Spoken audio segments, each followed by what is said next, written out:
Hello student, I am Mr. Deepak Ahirav sir. Today we have to learn about the science subject standard 8 chapter number 5 inside the atom. Okay, so see here in this book Dalton atomic theory. New topic start Dalton's atomic theory. Okay, बघा दिसतंय तुम्हाला see the picture. This is a John Dalton, and this is the model, Dalton's atomic model. बघा, see here, Dalton's atomic theory. British scientist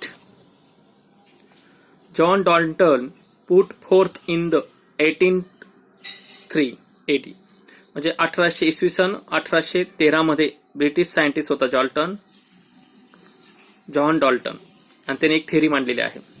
लक्षात घ्या, atomic theory. He is a celebrated atomic theory. बघा, त्यांनी काय केलं, त्या काळामध्ये त्याने एक ॲटॉमिक थेरीचं मांडणी केली आहे, सिद्धांत मांडला. अकॉर्डिंग टू धिस थेरी, ह्या थेरीनुसार matter is made up of atom. प्रत्येक द्रव्य पदार्थ हा अणूंपासून, ॲटम पासून बनलेला असतो. And atom are invisible and indestructible. लक्षात घ्या काय म्हटलेलं आहे इथं. बघा, अकॉर्डिंग धिस थेरी, या थेरीनुसार matter is made up of atom. प्रत्येक मॅटर हा ॲटम पासून बनलेला असतो. आणि अँड ॲटम इज इनडिव्हिजिबल म्हणजे काय रे, की त्याला आपण विभागू शकत नाही, अविभाज्य असं त्याला म्हणू शकतो आपण. And indestructible. लक्षात घ्या, इनडस्ट्रक्टिबल म्हणजे काय, की त्याला आपण इनडस्ट्रक्टिबल म्हणजे ते नाशही पावत नाही, म्हणजे ते नष्ट होऊ शकत नाही, त्याला असं म्हणतो आपण. तर लक्षात घ्या, इनडिव्हिजिबल अँड इनडस्ट्रक्टिबल. तर ॲटम असे आहेत की ते त्याचं विभाजन सुद्धा होऊ शकत नाही आणि ते नष्टही पाहू शकत नाही, असं त्या डॉल्टननी सांगितलं. All atom of an element are alike. आणि ॲटम काय म्हणतात, all atoms of the element. जेवढे मूलद्रव्य आहेत त्यांचे जे ॲटम असतात हे एकसारखेच असतात. अलाइक म्हणजे सेम असतात. परंतु व्हाईल डिफरंट एलिमेंट, समजा एलिमेंट वेगळे असतील तर त्यांचे ॲटम सुद्धा वेगळे असतील. अँड डिफरंट मासेस, आणि त्यांचा मास सुद्धा वेगळा असणार आहे. सेम ॲटम सारखं एकच एलिमेंट आहे, त्याचा ॲटम सेम असणार आहे, एकच एलिमेंट ॲटम पासून ते बनलेले असणार आहे.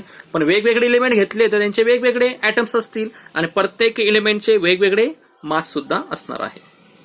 अलग लक्षामध्ये हे कोणी सांगितलं आहे, डॉल्टनने सांगितलं अशा पद्धतीने. लक्षात घ्या. पुढे बघा रे काय म्हटलं त्यांनी. Take a solid ball and boondi laddoo. Press both these spheres with your palm and what do you find. तुम्ही काय करा, एक सॉलिड बॉल घ्या, म्हणजे एका लोखंडाचा तसा गोळा तयार केला समजा गोल, त्याला दाबलं जाईल का, नाही. पण बुंदीचा लाडू तयार केला, तो त्याचे वेगवेगळे कण एकत्र जॉईन करून केला, पण त्याला दाबलं तर तो चुरा होऊन जाईल त्याचा, बरोबर की नाही. लक्षात येतं आपल्याला. मग cut the solid ball with the sharp निप. आणि जो बॉल आहे त्याला असं चाकूने कापायचं. समजा सॉलिड बॉल आहे, समजा कसला तरी प्लास्टिकचा असेल, कसला तरी असेल, पण सॉलिड भरलेला आहे, त्याला कापण्याचा प्रयत्न. तुम्हाला काय लक्ष येतं हा. तर बघा पुढे त्यांनी आता सांगितलंय असं. तर boondi laddoo is found to have and internal structure. जर बुंदीचा लाडू जर आपण तोडला, त्याचे इंटरनल स्ट्रक्चर आपल्याला दिसणार आहे, कारण की it is form by sticking small particles. कारण की तो लहान कणांतले स्टिकिंग चिटकवलेला आपण बनवलेला तो लाडूला, बरोबर का नाही, बुंदीचा लाडू. आणि बुंदीज टू इच अदर म्हणजे बुंदीचे लहान कण एकमेकांना चिटकून तो एक मोठा असा लाडू तयार झालेला आहे. मग तो इझिली तो ब्रेक होऊ शकतो, त्याचे बारीक बारीक कण वेगळे करू शकतो आपण. ठीक आहे. मग हावेवर सॉलिड बॉल किंवा रॉडली speaking do not have any internal structure. पण एखादा तो सॉलिड बॉल आहे, त्याला जर आपण कापलं पाहिलं, त्याच्यामध्ये कोणत्याही प्रकारचं तुम्हाला इंटरनल स्ट्रक्चर दिसणार नाही. मग the atom as a describe by Dalton. आणि मग डॉल्टनने काय ॲटम काय असतं त्याच्याविषयी त्यांनी डिस्क्राईब केलं. आणि turn out to be a hard solid sphere with no internal structure. त्याच्यामध्ये लक्षात आलं की सॉलिड स्पेअर असं त्याला कोणत्याही प्रकारचा इंटरनल स्ट्रक्चर नाही असं डॉल्टन म्हणतो. पण बारीक बारीक कण एकत्र जॉईन केलेला असणार आहे, त्याच्यावर इंटरनल स्ट्रक्चर आहे, जसं बुंदीचं लाडू, तिने असं उदाहरण दिलं आपल्याला. मग according to the Dalton's atomic theory, the mass is distributed uniformly in an atom. तर बघा डॉल्टनच्या थिअरीनुसार काय म्हटलंय की ॲटमचं जे एकसारखे ॲटम असतील त्यांचा मास सुद्धा एकसारखा असणार आहे. आणि जो सायंटिस्ट जे जे थॉम्सन, पण पुढे एक सायंटिस्ट आला त्याचं नाव होतं जे J Thompson, demonstrated experimentally that the negatively charged particle inside the atom have a mass 1800 times less than the hydrogen atom. पण जे जे थॉम्सन्सने काय केलं, डिमॉन्स्ट्रेट केलं. त्याचा एक्सपेरिमेंट जो होता डॉल्टनचा एक्सपेरिमेंट ते डिमॉन्स्ट्रेट केलं आणि ते नवीन शोधून काढलं काय की तिने असं म्हटलंय की negatively charge particle inside the atom, की ॲटमच्या मध्ये निगेटिव्हली चार्ज पार्टिकल असतात असं त्यांनी म्हटलेलं आहे. आणि असं सांगितलं त्याने की atom have a mass 1800 time less, 1800 time less असतो मास कोणाचा, हायड्रोजनपेक्षा.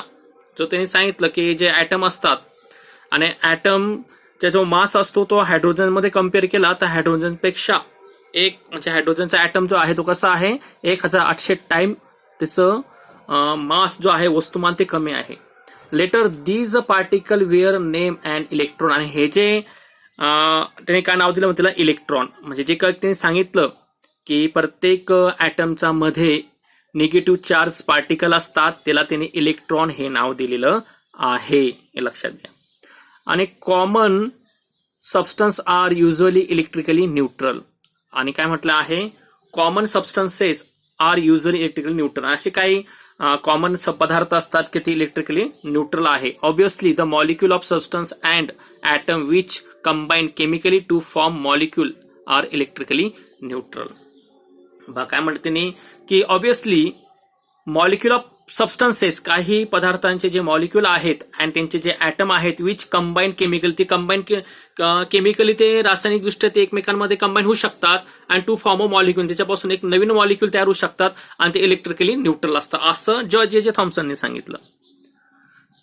मग how is an atom electrically neutral. तर ॲटम हा इलेक्ट्रिकली न्यूट्रल कसं झाला, तर बघा how is an atom electrically neutral in the spite of having negatively charge electron in it. तर त्याच्यामध्ये जे चार्ज इलेक्ट्रॉनिक म्हणतो आपण चार्ज पार्टिकल जे आहेत ते इलेक्ट्रिकली निगेटिव्ह इलेक्ट्रॉन्स आहेत. लक्षात घ्या, निगेटिव्हली चार्ज इलेक्ट्रॉन त्याच्यामध्ये आहेत तर ते इलेक्ट्रिकली न्यूट्रल कसं काय झाले असा प्रश्न पडला पुढे. मग Thomson overcome this difficulty by putting forth plum pudding model of the atomic structure. तर ही डिफिकल्टी दूर करण्यासाठी त्यांनी एक नवीन एक मॉडेल मांडलेला आहे, त्याला त्यांनी त्याचं नाव दिलं आहे pulp pudding model of atomic structure. लक्षात घ्या, म्हणजे की असं म्हटलं गेलं की जे अणू असतात ते विद्युत प्रभारदृष्ट्या उदासीन कसे काय राहू शकतात आणि हेच अडचण दूर करण्यासाठी त्यांनी प्लम पुडिंग ह्याचा एक मॉडेल त्यांनी तयार केलेला आहे. लक्षात घ्या, आणि त्यांनी मग ते पुढे सांगितलं कशा पद्धतीने. आणि हे आपण उद्याच्या तासाला पाहणार. ठीक आहे, J J Thomson plum pudding model of atom हे आपण नेक्स्ट पिरियडमध्ये पाहणार आहे की त्यांनी नेमकं काय सांगितलेलं आहे. ओके, तर थांबू आपण. Okay, bye.